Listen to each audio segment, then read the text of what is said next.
In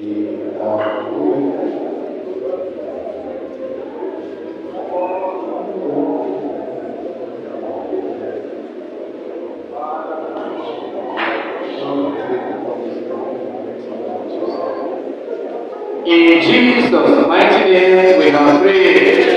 Amen. Brethren, at one time or the other, you may have climbed ladders. You discover that when you start climbing, it becomes easy. But after a while, you need more energy. Now when you are looking at the last step, you need greater strength. I still want you to talk to the Almighty God. Say, Father, on this 11th ladder, uphold me. Let me not fall down. Talk to the Almighty God.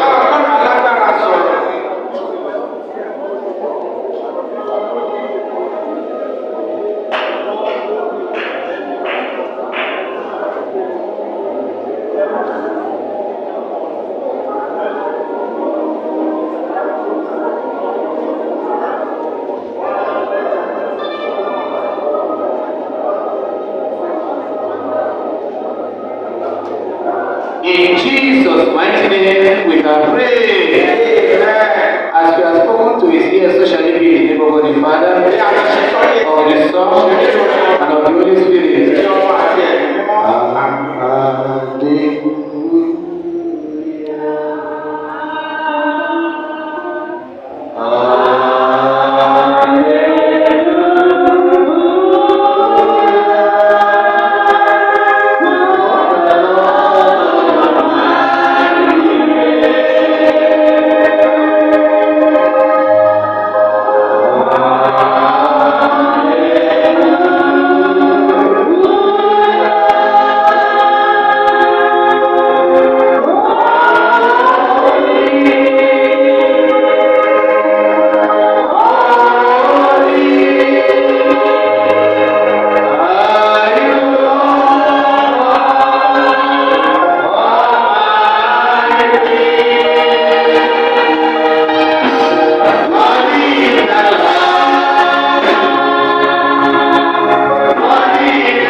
We are not asking for the neck of our enemy. But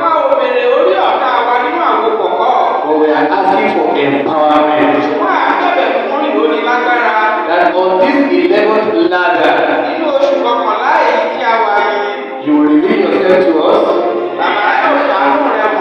You will make up yourself known to us. You will uphold us with your right hand of righteousness. So also that will not fall down in the name of Jesus.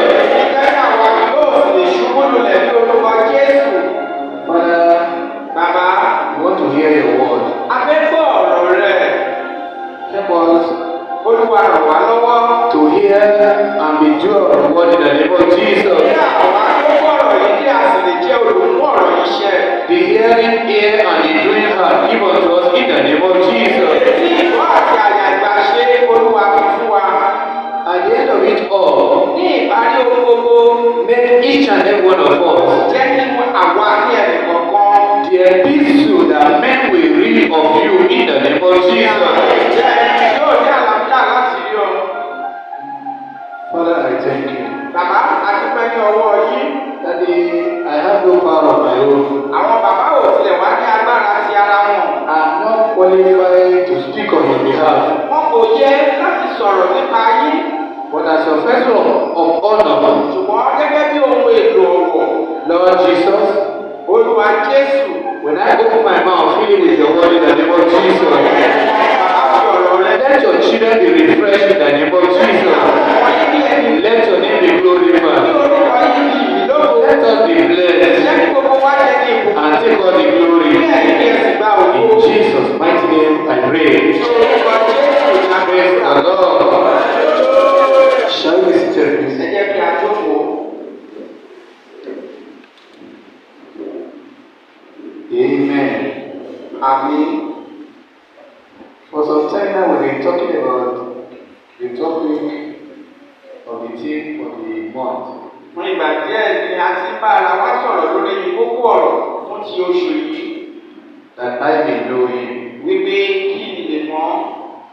Somebody said it some times ago, Ẹnìkan tilẹ̀ sọ ní ìgbà kan sẹ́yìn rí. and it's worthy for us to emulate him. Ó sì jẹ́ ohun tí ó yẹ fún wa láti ṣe àkàwé rẹ̀. And it is good for us to know him. Ó sì dára fún wa láti mọ̀ ọ́. And I pray today you will know him much better in the name of Jesus. Mo gbàdúrà lónìí ìwọ àti èmi yóò sì mọ̀ dára ju bí a ti mọ̀ lọ. Today we shall be talking about to be like Christ requires knowing the fellowship of his suffering. Ohun tí a ó máa gbára wa ní ìyànjú lónìí ni mímọ̀ Kristi jẹ́ ohun tí ó ní ṣe pẹ̀lú nínú ìdàpọ̀ pẹ̀lú rẹ̀. To be like Christ Kí a lè dàbí Kristi. requires knowing the fellowship of his suffering. Òun ni kí a mọ ìjọsìn ìlàkàkà tí ó fi bẹ̀rẹ̀. I'll take my Bible passage from the book of 1 John chapter 1. I'll read the first 5 verses. A ó kà láti ìwé Jòhánù kìíní láti ẹsẹ̀ kìíní dé ẹsẹ̀ kẹfà. 1 John chapter 1, 1 to 5. Jòhánù kìíní láti orí kìíní ẹsẹ̀ kìíní dé ẹsẹ̀ karùn-ún. That which was from the beginning, which we have heard, which we have seen with our eyes, which we have looked upon, and our hands have handled of the word of life. For the life was manifested, and we have seen it, and bear witness and shew unto you the eternal life, which was with the Father, and was manifested unto us. That which we have seen and heard, declare we unto you, that ye also may have fellowship with us. And truly our fellowship is with the Father, and with the Son Jesus Christ. And these things write we unto you, that your joy may be full. This then is the message which we have heard of him, and declare unto you, that God is light, and in him there is no darkness at all. May the Lord bless his word, both the reading and the hearing, in the mighty name of Jesus. Amen. Praise the Lord. Hallelujah. You will agree with me that in certain sense all men are strangers to one another. Ẹ ó gbàgbọ́ pẹ̀lú mi pé ní ìpele kan gbogbo ènìyàn ní àjèjì sí ara wọn. Even friends do not really know each other very well. Ọ̀pọ̀lọpọ̀ ìgbà ni àwọn ọ̀rẹ́ ò tilẹ̀ fún ara wọn dáadáa. If you say you know someone, Tó bá sọ nínú ohun ẹnìkan, you must know all the influences of his heredity ó ní láti mọ àwọn gbogbo wọn nìyí tí ó sodo sínú rẹ̀ and the environment, àti àyíká ibi tí ó wà. as well as his countless moral choices which have fashioned him into what he is. Àti àwọn ìwà àjogúnbá èyí tí ó wà nínú ayé rẹ̀ èyí tí ó gbé wá sí ìpele tí ó wà. Even though with that, Pẹ̀lú èyí ni, we do not really know one another. àwa ti ká lára wa ò tilẹ̀ mọ ara wa tán. When we try to trace a man's life, sometimes offer rich reward. Bí a bá ní kí a tilẹ̀ ṣe ìwádìí nípa ẹnìkan pàápàá nípa àwọn ohun tí ó ní. That is what we benefited in the life of Paul the Apostle. Ohun tí a tuntun rè nínú ìgbé ayé alàgbà Paul Apostoli. In my life, nínú ayé bàbá. In sorrow, in loss, in suffering, I have come to know him best as my comforter. Nínú ìpọ́njú, nínú ìjìyà, nínú ìkérora, wọ́n ti mọ Jésù dáradára gẹ́gẹ́ bí olùtùnú wọn. In times of my need, I find him to be the greatest provider. Ìgbà tí wọ́n nílò ohun kan, wọ́n rí Jésù gẹ́gẹ́ bí olùpèsè ńlá. In persecution, I have learned of him to be a friend that's thicker than a brother. Nínú ìjìyà ìkérora wọn, wọ́n rí Jésù gẹ́gẹ́ bí ẹni tí ó súnmọ́ wọn bí alájọbí. In terms of attack, I have appreciated him as my greatest defender. Ní ìgbà ìdojúkọ, wọ́n rí Jésù gẹ́gẹ́ bí ẹni tí ó dáàbò bò wọ́n. When I'm distressed, when I'm depressed, I have seen him as my deliverer. Ní ìgbà tí ọkàn wọn kò rú, wọ́n ti rí Jésù gẹ́gẹ́ bí olùgbàlà wọn. But one most important thing about us all is this. Ṣùgbọ́n ohun kan nípa rẹ̀ ni wípé knowing Christ is personal. Mímọ̀ Jésù jẹ́ ohun tó ní í ṣe pẹ̀lú ara rẹ̀ nìkan. Knowing him is powerful. Mímọ̀ jẹ́ èyí tó ní agbára. Knowing him can be very painful. Ní ìgbà mìíràn ó tilẹ̀ lè jẹ́ ohun tí ó dùnni. And knowing him is very, very purposeful. Ìgbà mìíràn ó jẹ́ ohun tí ó wúlò. To be like Christ, láti lè wà bí Kristi, requires knowing the fellowship of his suffering. Òun ni láti ní ìdàpọ̀ nínú ìkérora rẹ̀. Now the question is, what is fellowship? What does fellowship mean? Kí wá ní ìbéèrè ní pé kí wá ní ohun tí ìdàpọ̀ ní ṣe kí lóhun tí ó jẹ́? Fellowship produces our mutual cooperation in God's worship, God's work, and God's will being done in the world. Ìdàpọ̀ jẹ́ ohun tí ó ní àjọṣepọ̀ àwa pẹ̀lú Ọlọ́run nínú ìyìn, nínú ìṣelógo àti nínú wíwà nínú rẹ̀ àti ọ̀rọ̀ rẹ̀. Produces our mutual cooperation in God's worship, God's work, His will being done in the world. Ìdàpọ̀ jẹ́ ohun tí ó jẹ́ pé ó ṣe ìmúṣẹ ìwà nínú Kristi, nínú ìjìyà rẹ̀, nínú ìwàláàyè rẹ̀ àti nínú èrò rẹ̀ sí wa. You may want to know, is there any purpose of fellowship? O lè fẹ́ mọ̀ wípé kí ni ìdí pàtàkì ìdàpọ̀? Is there any purpose of fellowship?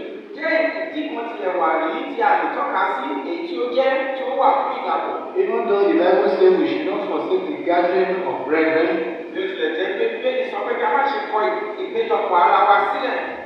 Fellowship are an opportunity to do something exceptional. Ìdàpọ̀ jẹ́ ohun tí ó fi àǹfààní láti ṣe ohun ní ọ̀nà tí ó tayọ. Fellowship provides you with the resources, support, and professional network to pursue goals that you might not otherwise be able to achieve in a typical job that you are engaged in. Ìdàpọ̀ jẹ́ ohun tó fi àǹfààní sílẹ̀ fún wa láti lè tètè ní ìmúṣẹ èròǹgbà ọkàn wa ju bí a ti ṣe rò lè yà kọ́kọ́ sí. For instance, fún àpẹẹrẹ, during workers meeting this morning, nígbà tí a ń ṣe ìpàdé àwọn òṣìṣẹ́ ní òwúrọ̀ yìí, I asked, is there anybody with challenges? Àwọn bàbá tilẹ̀ bèrè pé ṣé a rí ẹnìkan tí ó ní ìpèníjà bí? That we should join our faith together and pray for. Èyí tí a lè mú ìgbàgbọ́ wa papọ̀ kí a fi gbàdúrà fún ẹni bẹ́ẹ̀. And 3 people came out. Àwọn ènìyàn mẹ́ta ni wọ́n jáde wá. And I believe, Wọ́n sì ní ìgbàgbọ́. as they stood up, Bí wọ́n ti ṣe dìde dúró, their challenges remain there in the mighty name of Jesus. àwọn ìpèníjà wọn wà níbẹ̀. So that is why I'm saying that the purpose of fellowship enables us to have more resources, more support, and professional network to pursue our goal that we might not otherwise be able to achieve on individual basis. Ìdí rèé tí wọ́n fi yé wa wípé ìdàpọ̀ jẹ́ ohun tó fi àǹfààní sílẹ̀ fún wa láti ní àwọn ìrírí àti òye èyí tí a lè fi ṣe ìmúṣẹ ohun tí a nílò láti lè rí pé èròǹgbà wa ó ti mú ṣẹ. Praise ye the Lord. Hallelujah. Turn with me to the book of Romans chapter 12 verses 4 to 6. Romans orí kejìlá láti ẹsẹ̀ kẹrin sí ẹsẹ̀ kẹfà. Romans 12, 4 to 6. Ìwé Róòmù orí kejìlá ẹsẹ̀ kẹrin sí ẹsẹ̀ kẹfà. For we as we have many members in one body, and all members have not the same office. But for as we have many members in one body, but that all the members do not have the same function, so we, being many, are one body in Christ, and individually members of one another, having then gifts differing according to the grace that is given to us. Let us use them. In prophecy, let prophesy in proportion to our faith. Praise be the Lord. That is what fellowship is. That is investing in Christ together for a greater purpose. Ohun tí ìdàpọ̀ jẹ́ èdè wípé fífi ara wa jù nínú iṣẹ́ àti ìṣe nínú Kristi fún ohun tí yóò mú èrè ńlá wá. One will shape 1,000. Ẹnìkan ṣoṣo ni yóò lépa ẹgbẹ̀rún. Two will chase 10,000. Ènìyàn méjì yóò lépa ẹgbẹ̀rún mẹ́wàá. Imagine a whole lot of us here. Ẹ wá jẹ́ kí a fojú inú wò wípé bí a ti ṣe pọ̀ tó nínú gbọ̀ngàn yìí. The importance of fellowship is that it made us strong. Pàtàkì ìdàpọ̀ ni wípé ó máa ń sọ wá di alágbára. It made us very strong. Ó máa ń jẹ́ kí a di alágbára níbi. Matthew 18, 19 and 20. Ìwé Mátíù orí kejìdínlógún ẹsẹ̀ kọkàndínlógún. Matthew 18, 19 and 20. Ìwé Mátíù orí kejìdínlógún ẹsẹ̀ kọkàndínlógún. The Bible reads, Bíbélì kà wípé. again I say to you that if two of you agree on earth concerning anything that they ask, it will be done for them by my Father in heaven. For where two or three are gathered together in my name, I'm there in their midst. Praise be the Lord. Hallelujah. See, sometimes in our faith we might have doubt and insecurity. Ìgbà mìíràn ṣiyèméjì lè wà nínú ọkàn ìgbàgbọ́ wa. This is where fellowship with other believers can give you the strength that comes from God. Èyí ni ọ̀nà tó jẹ́ pé ìdàpọ̀ ti lè fún wa ní ohun èyí tí yóò mú wa di alágbára nínú Ọlọ́run. It also gives you a chance to grow and learn from others. Ó tún fún wa ní àǹfààní láti kọ́ lára àwọn ẹlòmíràn. Like the testimonies that we have this morning. Gẹ́gẹ́ bí ẹ̀rí èyí tí a ti gbọ́ ní òwúrọ̀ yìí. The Bible says they overcome by the blood of the Lamb and the word of their testimony. Èyí sọ pé wọ́n borí nípa ìjẹ́ ọ̀dá àgùntàn àti ọ̀rọ̀ ẹ̀rí wọn. So the idea now is that if God can do it for him, Èròǹgbà tí ó wà bẹ́ẹ̀ ni pé Ọlọ́run náà bá lè ṣe fún ẹnìkan. and God is not a respecter of any person, Ẹni Ọlọ́run ti ṣe tí ó bọ̀wọ̀ fún ẹnikẹ́ni. then he can do it for me. Bákan náà ó lè ṣe fún èmi náà. The importance of fellowship. Èyí jẹ́ pàtàkì ìdàpọ̀. We live in a cold-hearted world. A ní ayé èyí tí ó jẹ́ pé ó kún fún ìlera ayé tí ó tù. We are becoming European gradually. A ti sọ ara wa di àwọn ará ìlú òkè lọ́hùn. Even in homes now, Ní orílẹ̀-èdè Róòmù báyìí, even in our various homes, nínú ilé ẹ̀dùn kọ̀ọ̀kan wa, father, mother, children, they don't talk to each other directly anymore. bàbá, ìyá àti àwọn ọmọ wọn ò tilẹ̀ ń bára wọn sọ̀rọ̀ mọ́. They talk to them via network. Wọ́n máa ń bára wọn sọ̀rọ̀ lórí ẹ̀rọ gàásì létí. Even when the child is depressed, you don't know. Ní ìgbà tí ọmọ bá ní ìrẹ̀wẹ̀sì ọkàn, àwọn òbí ò tilẹ̀ mọ̀. With the level of my awareness, Nípa òye tí àwọn bàbá ní, if you are in your home, tí o bá wà nínú ilé rẹ, you are in your room, o wà nínú yàrá rẹ, your children are in their room, àwọn ọmọ tí wà nínú yàrá àti or maybe you are in the living room, àbí wọ́n jẹ́ pé inú and our children are in their various rooms. àwọn ọmọ wà nínú yàrá àti The wọn. idea is that Ohun tí ó ní wà níbẹ̀ ni wípé every 5 minutes, ní ìṣẹ́jú márùn-ún you must check each room.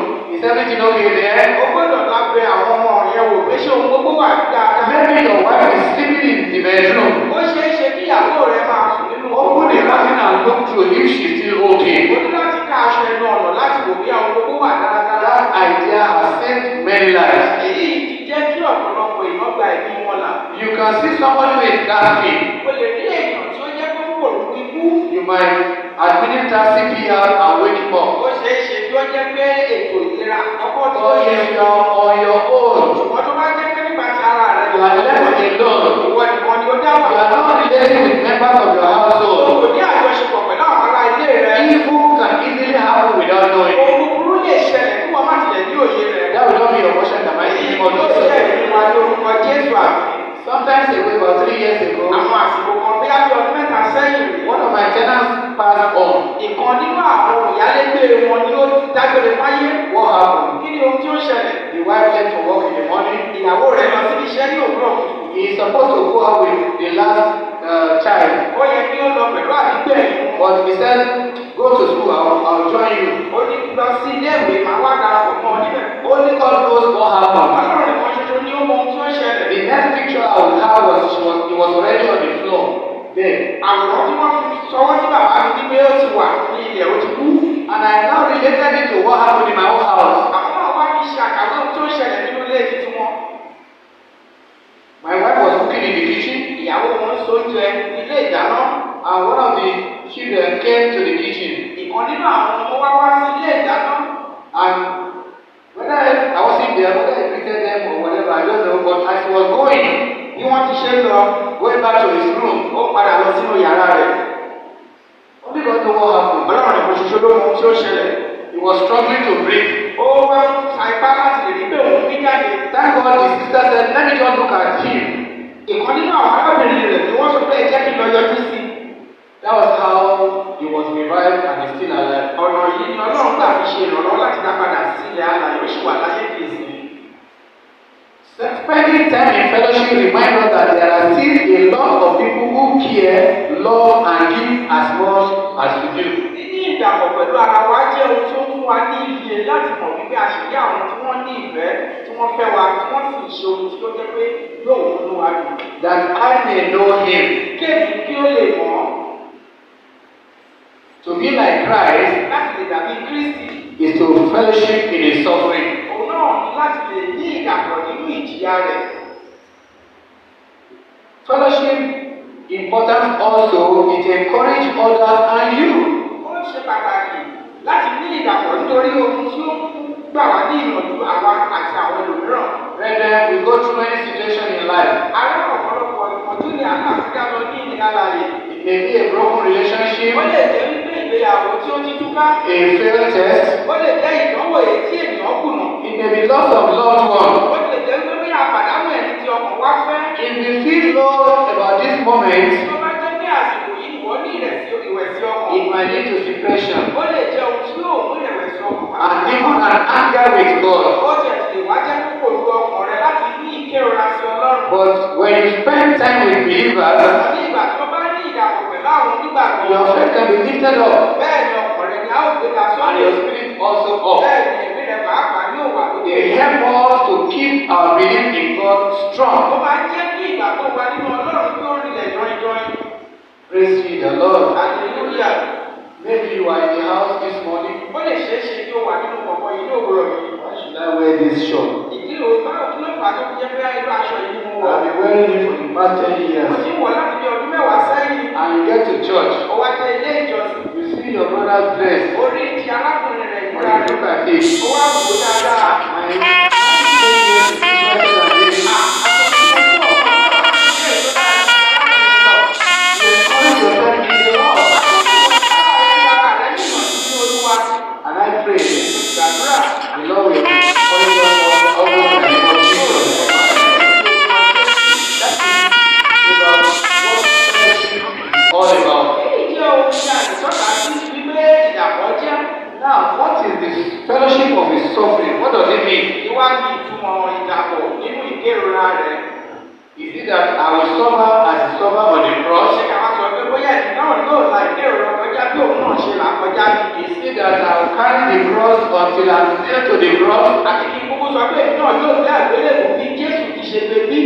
is it that they are still going to flog me 36 lashes and they flog him?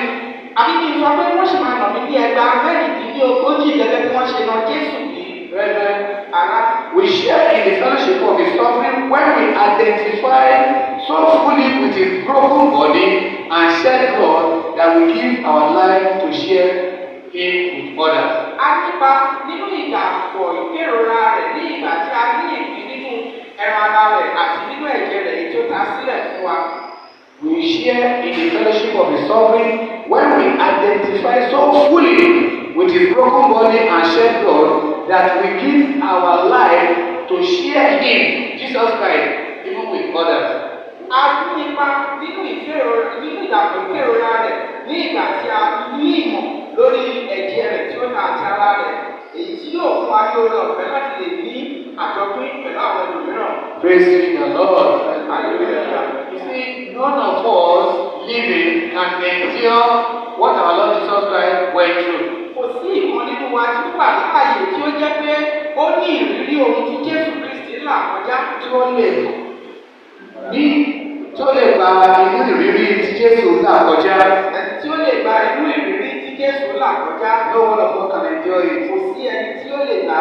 His own persecution Ìjìyà rẹ̀ was well planned. ó jẹ́ èyí tí wọ́n ṣe àgbékalẹ̀ rẹ̀ dáradára. And I pray, since he said on the cross that it is finished, Bí ó ti ṣe sọ ní orí ibi àgbélébùú pé ó parí mo gbàdúrà. every persecution that will come your way will overcome in the name of Jesus.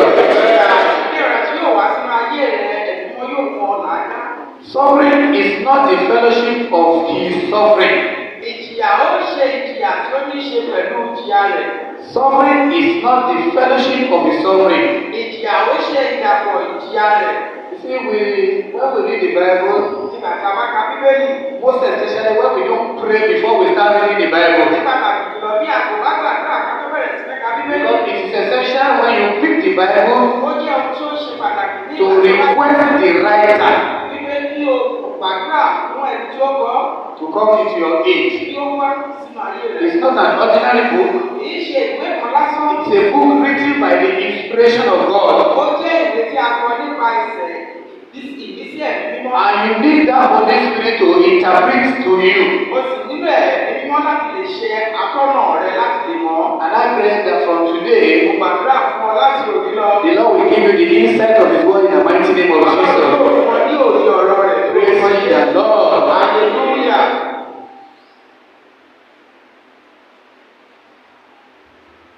The fellowship of the suffering is identification. Ìdàpọ̀ fún ìjìyà rẹ̀ òun ni mímọ́. Paul the Apostle Bọ́ọ̀lù àpọ́sítélì want to identify with our Lord Jesus Christ by identifying with His suffering. ó fẹ́ ṣe mímọ́ Jésù Kristi nípa ṣíṣe mímọ́ ìjìyà rẹ̀. You know, the fellowship of His suffering Ìdàpọ̀ ìjìyà. is something that comes between His resurrection and His death. Ó jẹ́ ohun tó ní í ṣe pẹ̀lú àjíǹde àti ikú rẹ̀. The resurrection comes first Àjíǹde ni ó kọ́kọ́ wá sáyé. because in the bigger scheme of things, Nítorí nínú ìwòye ohun tí ó tóbi. Paul the Apostle is viewing the final resurrection. Bọ́ọ̀lù àpọ́sítélì ń wo àjíǹde ìkẹyìn. That is the second resurrection. Èyí ni àjíǹde kejì. When the second coming will come. Ní ìgbà tí ìpadàbọ̀ Jésù And I pray that you will not miss it in the name of Jesus. Nígbà tí yóò pàdánù rẹ̀ ní orúkọ Jésù. The same thing is true about Christ's death. Ohun èlò àwọn náà ní ohun tí a tún lè sọ nípa ikú Jésù. To be conformed with His death Láti lè ní ìdàpọ̀ nínú ikú rẹ̀. is to be dead like Christ. Òun náà kí àwa pàápàá kí a kú nínú Kristi. That is the old man, Èyí pé àgọ́ ara ọkùnrin àti our Adamic nature. àwọn ara tí ara yìí. We must be dead to it, Òun náà ní yóò kú. so that we will not be able to fulfill the lust of the flesh. Kí àwa kí wọ́n lè mú ìfẹ́kúfẹ́ ti ara ṣẹ.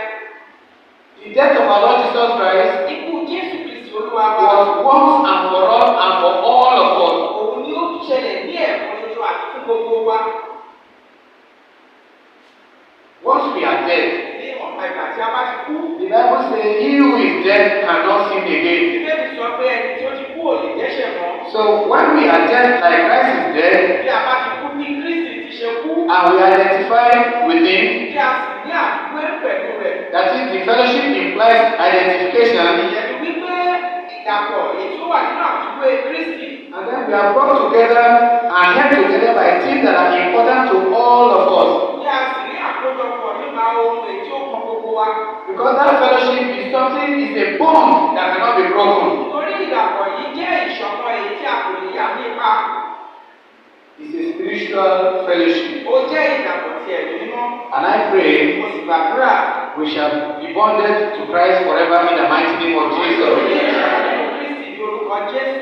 I said the first way of fellowshipping in a suffering is by identification. Mo sọ wípé ohun àkọ́kọ́ láti lè ní ìdàpọ̀ nínú ìjìyà rẹ̀ òun náà ní láti mọ̀ ọ́. The next one is his broken body and the shed blood. Èkejì ni ẹran ara rẹ̀ àti ẹ̀jẹ̀ rẹ̀ tí a ta sílẹ̀. That is what we do constantly when we obey his commandments. Ohun tí a máa ń ṣe kọ́kọ́ rèé ní ìgbà tí a bá pa àṣẹ rẹ̀ mọ́. Because at his departure in the Last Supper, Torí pé ní ìgbà tí ó fẹ́rẹ́ kọjá lọ ní oúnjẹ alẹ́ Olúwa ìkẹyìn. he encouraged us to do it as often as we can in the remembrance of him. Ó gbà wá ní ìyànjú wípé kí a máa ṣe ní gbogbo ìgbà ní ìrántí òun. The focus here Àfojúsùn níbí. is the sharing. Ó náà ní ìfífúnni. When we break his body, Ní ìgbà tí a bá kú ẹran ara rẹ̀. we share among Tí us, a pín láàrin ara wa. we drink the blood, A wá mu ẹ̀jẹ̀ rẹ̀. we are identified with his death and his resurrection. À ń ní àjọ nínú ikú àti àjíǹde rẹ̀. We are sharing in the suffering of his lifetime. À ń ṣe alábàápín nínú ìkérora ìgbà ayé rẹ̀.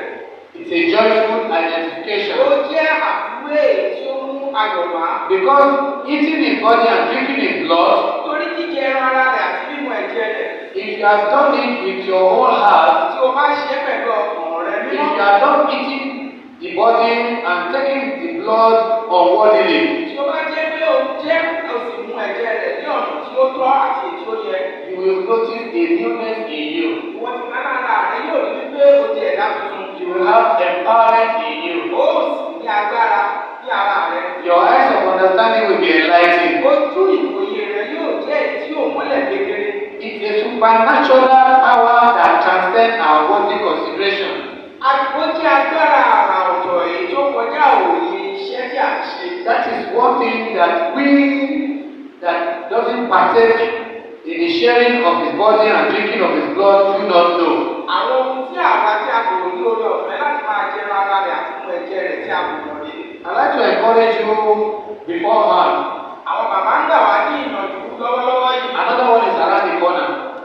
Ìgbésẹ̀ yìí bẹ́ẹ̀ wà nítòsí tán. Coming Sunday, by the special grace of God, the first Sunday in December, in the evening, we are going to gather here and fellowship in his suffering by sharing his body and drinking his blood.